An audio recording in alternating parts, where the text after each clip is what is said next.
আসসালামু আলাইকুম। সকল দর্শক শ্রোতাকে আমন্ত্রণ জানিয়ে শুরু করছি চ্যানেল আই সংবাদ। সংবাদ স্টুডিওতে আপনাদের সাথে আছি মোহাম্মদ রাইহান। বিস্তারিত সংবাদের শুরুতেই জানিয়ে দিচ্ছি ফ্রেশ আটা ময়দা সুজি সংবাদ শিরোনামগুলো। জুলাই সনদ বাস্তবায়নের রূপরেখা আজ সরকারের কাছে জমা দেবে ঐক্যমত্য কমিশন। প্রধান উপদেষ্টার সঙ্গে কমিশনের সমাপনী বৈঠক। সংসদ নির্বাচনে শরিক দল সহ বৃহত্তর জোটের কথা ভাবছে বিএনপি। দলের মনোনয়ন প্রত্যাশীদের সাথে তারেক রহমানের ভার্চুয়াল বৈঠক। ইউজিসির মধ্যস্থতায় সিটি বিশ্ববিদ্যালয়ের কাছ থেকে ড্যাফোডিলের 17 শিক্ষার্থী মুক্ত। সংঘর্ষের জেরে 2 বিশ্ববিদ্যালয়ে ক্লাস পরীক্ষা সহ সব কার্যক্রম বন্ধ। এবং প্রবাসীদের জন্য চ্যানেল আইয়ের নতুন উদ্যোগ প্রবাস সংবাদ। সমস্যা, সম্ভাবনা ও অর্জন আকাঙ্ক্ষা তুলে ধরার প্রত্যয়।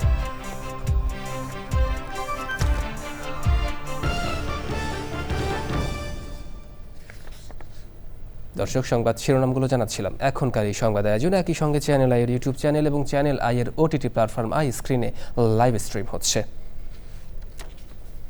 এবার বিস্তারিত প্রসঙ্গ। সরকারের কাছে জুলাই জাতীয় সনদ বাস্তবায়নের উপায় সম্পর্কিত সুপারিশ দিতে যাচ্ছে জাতীয় ঐক্যমত্য কমিশন। আজ দুপুর 12টায় উপদেষ্টা পরিষদের সদস্যদের উপস্থিতিতে আনুষ্ঠানিকভাবে এই সুপারিশ হস্তান্তর করা হবে। সোমবার বিকেলে রাষ্ট্রীয় অতিথি ভবন যমুনায় প্রধান উপদেষ্টা প্রফেসর ডক্টর মোহাম্মদ ইউনূসের সভাপতিত্বে কমিশনের সমাপনী বৈঠক হয়।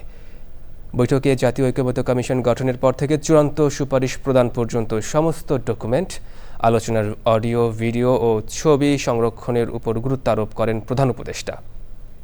সুপারিশ পেশ করার পর আজ দুপুর 2টায় রাজধানীর বেইলি রোডে ফরেন সার্ভিস একাডেমিতে সংবাদ সম্মেলন করবে জাতীয় ঐক্যমত্য কমিশন। 17 অক্টোবর জাতীয় সংসদ ভবনের দক্ষিণ প্লাজায় আনুষ্ঠানিকভাবে জুলাই সনদে সই করে 24টি রাজনৈতিক দল। তবে সিপিবি সহ 4টি বাম দল জুলাই সনদে সই করেনি। এনসিপিও জুলাই সনদে সই করেনি।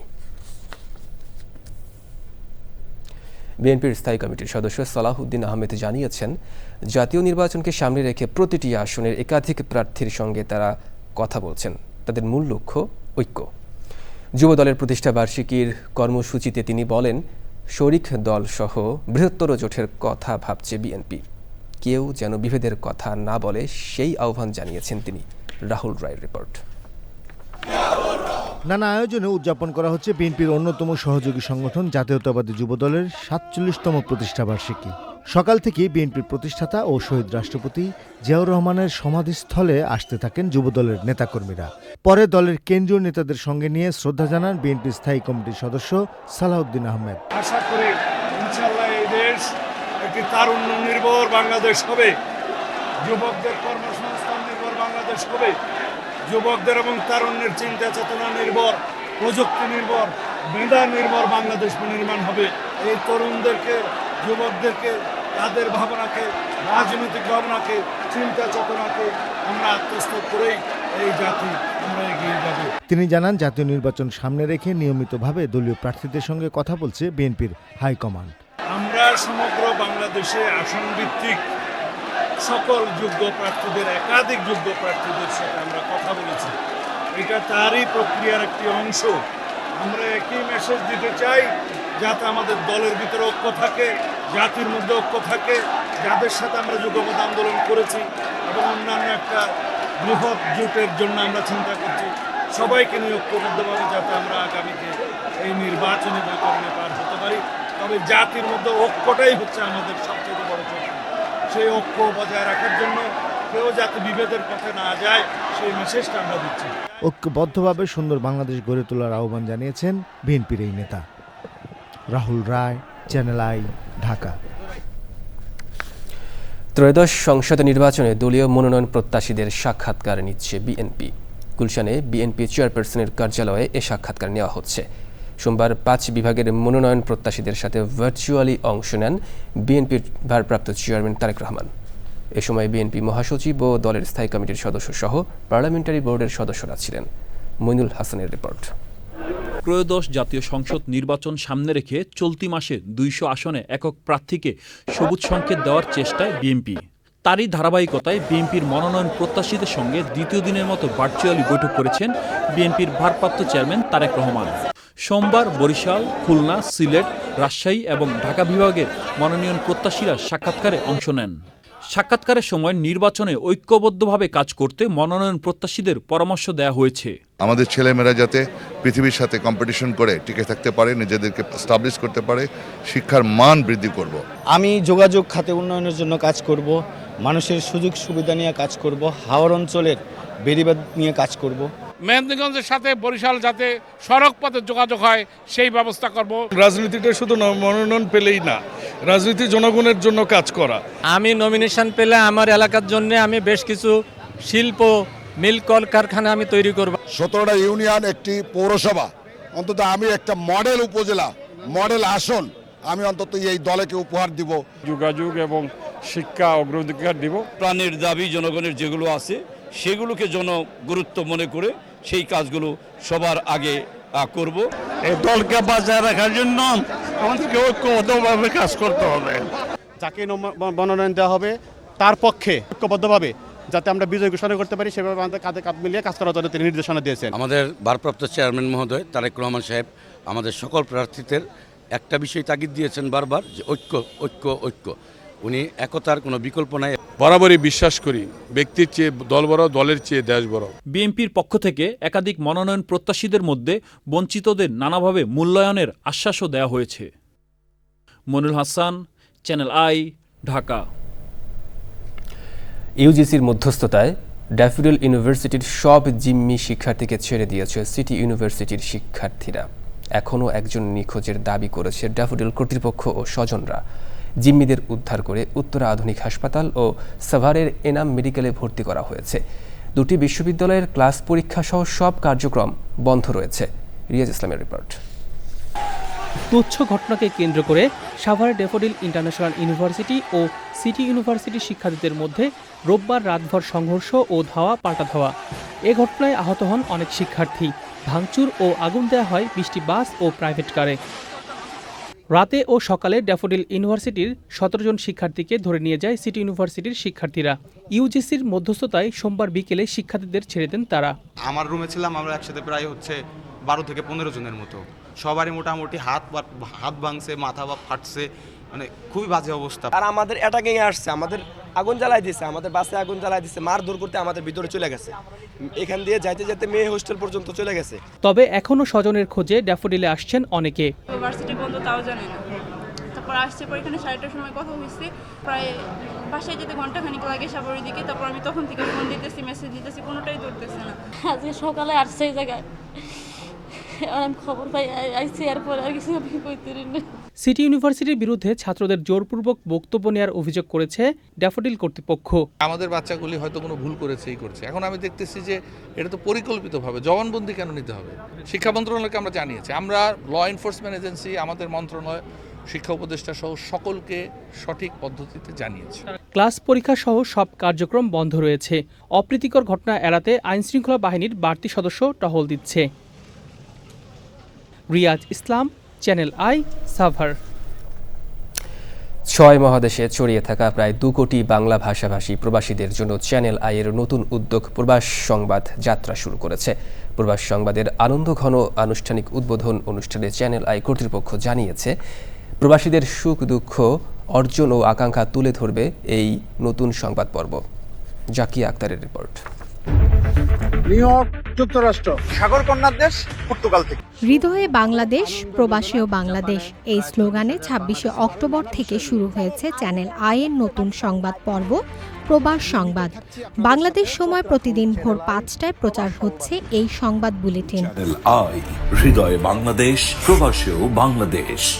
এই নতুন আয়োজন বিশ্বজুড়ে দর্শকদের চাহিদা পূরণে চ্যানেল আইকে আরও এক ধাপ এগিয়ে দেবে বলে মনে করেন সংশ্লিষ্টরা। এই লাল সবুজ বাংলাদেশ দেখে মানুষ প্রতিদিন নিজেকে আবিষ্কার করে। তারা চ্যানেল আইকে দেখে নিজেকে অনুভব করে, নিজের মৃত্তিকা, মন, স্বপ্ন এবং আকাঙ্ক্ষাকে অনুভব করে। এই যাত্রাটা শুভ হবে এবং চ্যানেল আই সারা বিশ্ব জুড়ে আরও সমাদৃত হবে। এখন এই ভার্চুয়াল দুনিয়াতে ইন্টারনেটের কারণে যখন ঢাকার সঙ্গে ওয়াশিংটন বা ঢাকার সঙ্গে প্যারিস, ঢাকার সঙ্গে লন্ডন একীভূত হয়ে আছে, সেখানে সেই ইন্টারনেটটা যদি হয়ে থাকে এটা ব্রিজ, সেই ব্রিজের সবচেয়ে শক্তিশালী পিলারটা হচ্ছে চ্যানেল আই, এবং সেই শক্তিশালী পিলার হিসাবে চ্যানেল আই এই প্রবাস সংবাদ শুরু করেছে। অনুষ্ঠানে অনলাইনে যুক্ত ছিলেন প্রবাস সংবাদের বিভিন্ন দেশের প্রতিনিধিরা। সবসময় চ্যানেল আইয়ের সাথে যুক্ত আছি, আর এত সুন্দর সুযোগ করার জন্য সবাইকে ধন্যবাদ। চ্যানেল আইয়ের সংবাদ যেমন মানুষের আস্থার প্রতীক, তেমনি প্রবাস সংবাদ হবে প্রবাসীদের নির্ভরতার ঠিকানা। অনেক ভালো ভালো বিষয় আসবে যেগুলো আমরা জানবো, আগে জানতাম না। আমাদের প্রবাসী যে সমস্ত ইয়েগুলো আছে, অ্যাম্বাসি আছে, তাদের সাথে স্থানীয় পর্যায়ের মানুষের, বাঙালিদের সেবা সুযোগ সুবিধাগুলো এগুলো ক্রমান্বয়ের মাধ্যমে উঠে আসবে। মানুষের সাথে পৃথিবীর বিভিন্ন জায়গায় ছড়িয়ে ছিটিয়ে থাকা বাঙালিদের একটা সেতু বন্ধন তৈরি করবে। আমাদের ইন হাউস, আমাদের যে পরিবারটা, তার সাথে কিন্তু এখন যোগ হবে আরেকটি পরিবার বাইরে, এবং যেটা খুব ক্লোজ একটি সম্পর্কে পরিণত হবে আশা করি আমি। সবকিছু মিলিয়ে একটা ভালো উদ্যোগ, সুতরাং এই ভালো উদ্যোগকে স্বাগত জানাই, এবং আমরা সবাই মিলে এই জিনিসটাকে এগিয়ে নিয়ে যাবো ভালো করে, সেটাই হচ্ছে আজকের এই আশা। পৃথিবীর 6টা মহাদেশে আমাদের যত বাংলাদেশি ভাই বোনেরা আছেন তারা আমাদের সাথে সংযুক্ত থাকবেন। তারা তাদের প্রতিদিনের বিভিন্ন অনুষ্ঠান, সাকসেস এবং তাদের ভালো লাগা মন্দ লাগার ঘটনাগুলো আমরা তুলে ধরবো, যাতে তারা আমাদের সাথে সংযুক্ত থাকতে পারেন, তারা দেশকে যেন মিস না করে। নতুন উদ্যোগের সাফল্য কামনা করছেন চ্যানেল আই পরিবারের সদস্যরা। Zakia Akter, channel I. দর্শক দেখছেন চ্যানেল আই সংবাদ। এবার বিরতি। দর্শক বিরতির পর আরো একবার স্বাগত চ্যানেল আই সংবাদে। ক্যারিবীয় দ্বীপ জ্যামাইকায় হারিকেন মেলিসার তাণ্ডবে 3 জনের মৃত্যু হয়েছে। ঝড়টি স্থলভাগের দিকে যত এগিয়ে গেছে তত শক্তিশালী হচ্ছে। মার্কিন আবহাওয়াবিদরা বলছেন ক্যাটাগরি 5 মাত্রার হারিকেনটি গতিবেগ ঘন্টায় সর্বোচ্চ 282 কিলোমিটার। এটি এবছরের সবচেয়ে শক্তিশালী হারিকেন।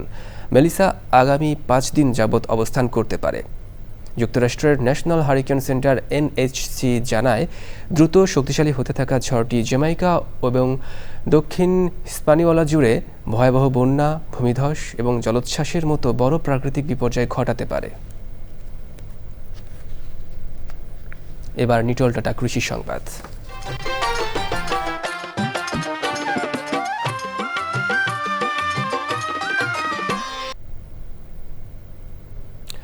কুড়িগ্রামে ক্ষতি পুষিয়ে নিতে আগাম আলু চাষ করছেন চরাঞ্চলের কৃষক। গত বছর জেলায় আলুর আবাদ ভালো হলেও দাম না পাওয়ায় ব্যাপক ক্ষতির মুখে পড়েন কৃষক।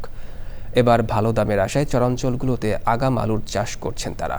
কুড়িগ্রাম প্রতিনিধি শ্যামল ভূমিকের তথ্যচিত্র আলমুকসিদের রিপোর্ট। এবছর জেলার 9টি উপজেলার চর, দ্বীপচর সহ প্রায় 12টি ইউনিয়নে আগাম আলুর চাষ করছেন কৃষক। তবে গত বছর আলুর দাম ভালো না পাওয়ায় এবার কিছুটা কম জমিতে আলুর আবাদ হচ্ছে।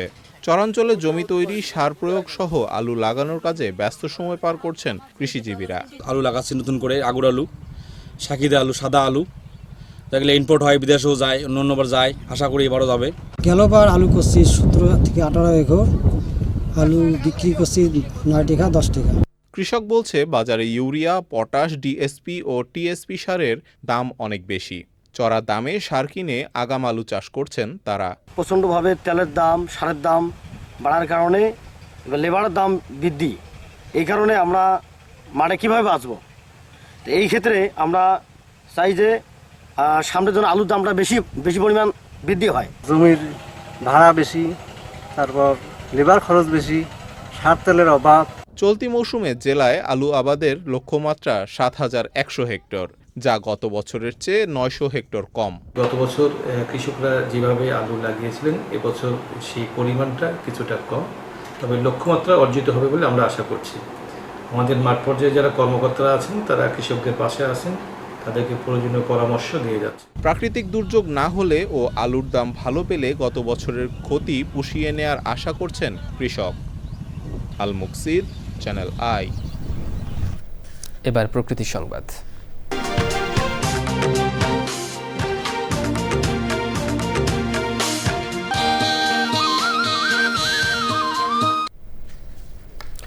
টেকসই অগ্রযাত্রা নিশ্চিতে সবুজে সাজাই বাংলাদেশ স্লোগানে নেত্রকোনায় বৃক্ষায়ন করেছে প্রকৃতি ও জীবন ক্লাব।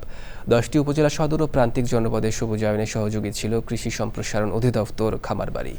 এমন উদ্যোগ ভবিষ্যৎ প্রজন্ম সহ সবাইকে প্রকৃতি সংরক্ষণে উদ্বুদ্ধ করবে প্রত্যাশা বিশিষ্টজনদের।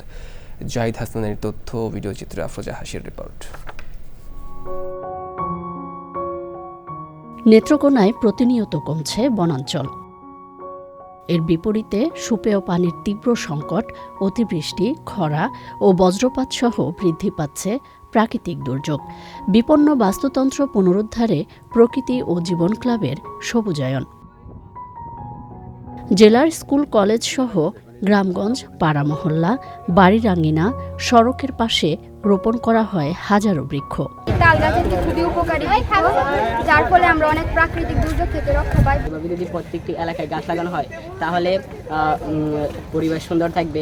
সকলেই যাতে আমরা বাড়ির আঙ্গিনা, বাড়ির আশেপাশে ফলের চারা লাগাই, বনের চারা লাগাই এবং ঔষধি গাছ লাগাই। তাল গাছ রোপণ করা অতি জরুরি, যেগুলো হলো বজ্রপাত নিয়ন্ত্রণ করার জন্য একটা বিশেষ ভূমিকা রাখে। রোপণের পাশাপাশি পরিচর্যায় তাগিদ বিশিষ্টজনদের। অতি বর্ষা, বন্যা, খরা ইত্যাদির হাত থেকে বাঁচতে হলে এই জলবায়ু পরিবর্তনের কর্মসূচিতে অংশগ্রহণ করলে আমরা রক্ষা পাবো। আশা করি যে আমাদের এই কর্মসূচি বাস্তবায়নের ফলে আমাদের দেশে বনের পরিমাণ বৃদ্ধি পাবে। বৃক্ষরোপণ কর্মসূচি অব্যাহত রাখি প্রতি বছর, তাহলে আমাদের যে অক্সিজেনের ঘাটতি সেটা থাকবে না এবং আমরা একটা নির্মল পরিবেশ সকলে উপহার পাব।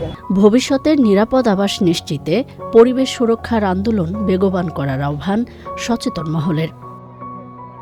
আফরোজা হাসি, প্রকৃতি ও জীবন ডেস্ক, চ্যানেল আই। দর্শক, সংবাদ শেষ করবো, তবে যাবার আগে ফ্রেশ আটা ময়দা সুজি সংবাদ শিরোনামগুলো জানিয়ে দিচ্ছি আরও একবার।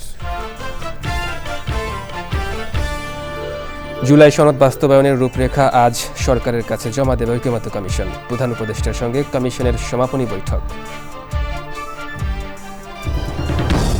সংসদ নির্বাচনে শরিক দল সহ বৃহত্তর জোটের কথা ভাবছে বিএনপি।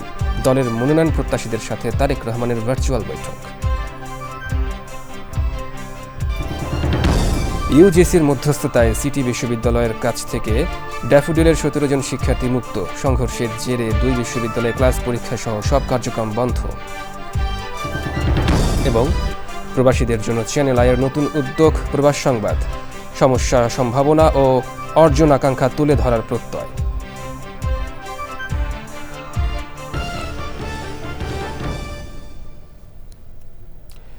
দর্শক, চ্যানেল আইয়ের সর্বশেষ সংবাদ জানতে ভিজিট করুন channelionline.com। যুক্ত থাকুন আমাদের সোশ্যাল মিডিয়ার প্ল্যাটফর্মগুলোর সাথে। এতক্ষণ সঙ্গে থাকার জন্য ধন্যবাদ সবাইকে।